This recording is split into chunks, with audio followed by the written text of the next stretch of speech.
A woman even leant out the windows, threw down some gardening shears and tried to cut off his moustache.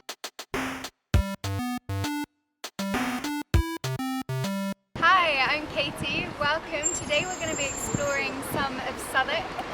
We're standing on London Bridge at the moment. Hopefully you get a good view of the London skyline. But today Southwark is all about the naughty side of London. I run a blog called Look Up London, and it's all about finding secrets, bits of history that are hidden above your eye line in London. So we're off to explore some of them today. So we just crossed over. We're on the south side of London Bridge at the moment. London Bridge was the first bridge, this crossing into the city of London. So it really connects Southwark with the city. And it was the oldest bridge put here. The first one was put here by the Romans, and there's been various over time. The current one is a lot more modern. Amazingly, London Bridge was the only river crossing in London until the 1750s, so it lasted a really long time. The longest running bridge that we had was built in the Middle Ages, around the 1200s, and lasted until 1830s. So it did pretty well. It was very durable. A bit of a gruesome fact was that in the entranceway towards the city of London, you would have a big gateway, and you would have heads on sticks that would really tell off anyone that was coming into the city of London. Don't be naughty, because this is what will happen to you. And this sculpture here is thought to represent where the sort of heads would have been placed as you're coming into the city of London. So we've made our way from London Bridge and just taken a left down St Thomas Street into this lovely quiet courtyard of part of King's College campus and part of Guy's Hospital. In general in Southwark, if you were a dirty, polluting industry, you'd be chucked into Southwark because no one wanted you around the city of London, and that included hospitals as well. And you may be able to see from this courtyard that it used to be a hospital building, and you can still see just up to the right here the Guy's Hospital building. But what I really wanted to show you was this sculpture here, where helpfully somebody is having their lunch, but it just shows you it's always in use. And this arch over here is actually part of the old London Bridge. It used to be a bench that sat on the London Bridge so people could rest and have a little respite, just as this man here is doing, having his lunch now. So we're in a bit of a hidden courtyard, although it might be a bit noisy here. We're in front of the George Inn, one of the best pubs in London Bridge, and it's actually a bit of a survivor. If you can see behind me, one architect referred to it as a continuous wobble, which I think sums it up quite well. There are dates that put it back to as early as the 1470s, but the building behind me now, it was built in 1676. It's now owned by the National Trust. And it kind of shows us how important stagecoaches and coaching inns were in the Southwark area.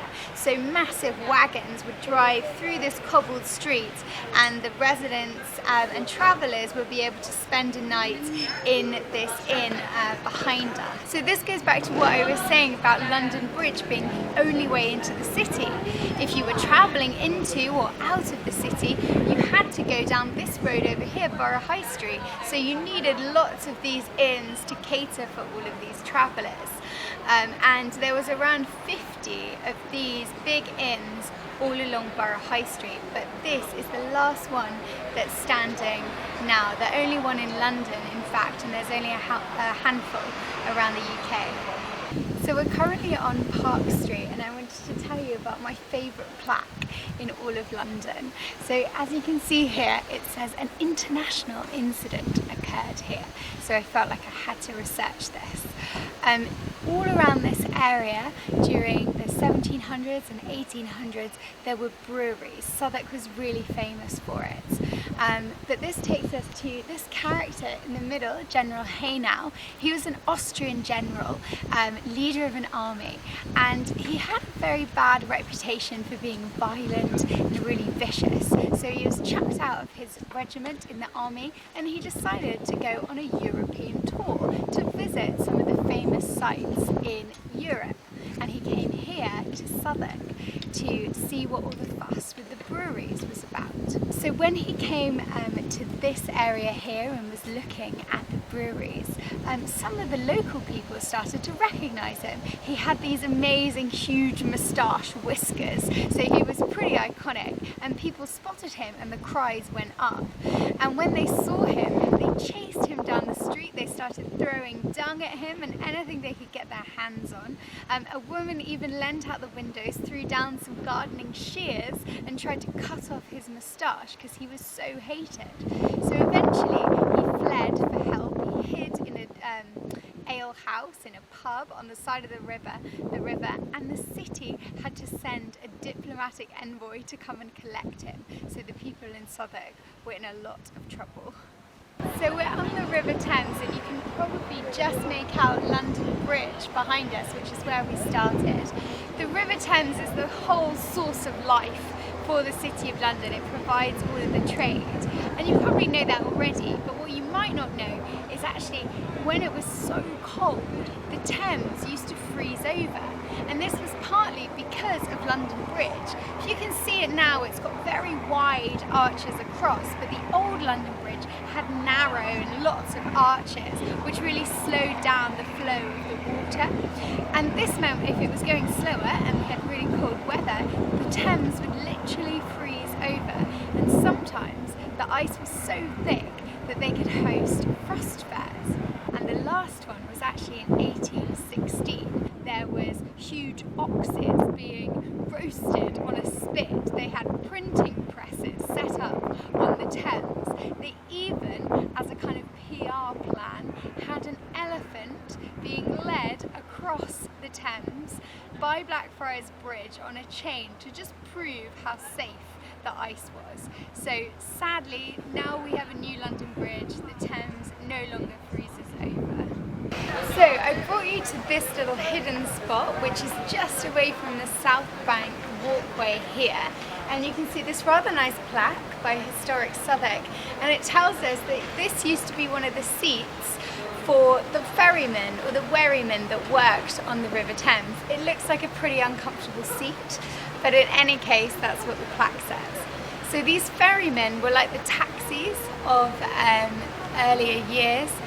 There was 40,000 of them working along the Thames, and I mentioned before there was only one London Bridge, so people needed these ferrymen to get them across the river. And they had quite a bad reputation for being a bit coarse, having some bad language, but sadly everyone that wrote about the bad language of the wherrymen said it was so horrible they couldn't possibly repeat it. So annoyingly I can't share any of their slang with you today. Thank you so much for this amazing tour. Very welcome, very welcome.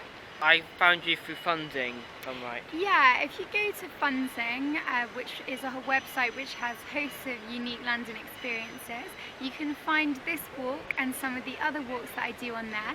This one is called Southwark Saucy Secrets, but I've got 5 walks in total which you can book onto. Thank you for watching. Feel free to subscribe, click the notifications bell. Take care guys, and Sav out.